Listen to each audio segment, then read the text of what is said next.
сол сәтке дейін алып келген.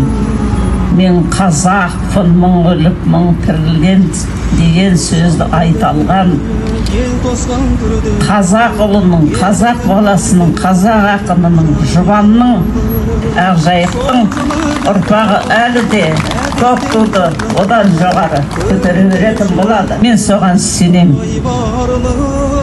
Еркіндігіміз мәңгі болсын, көк туымыз биікте болсын, елдің жастары аман болсын, тыныштық болсын.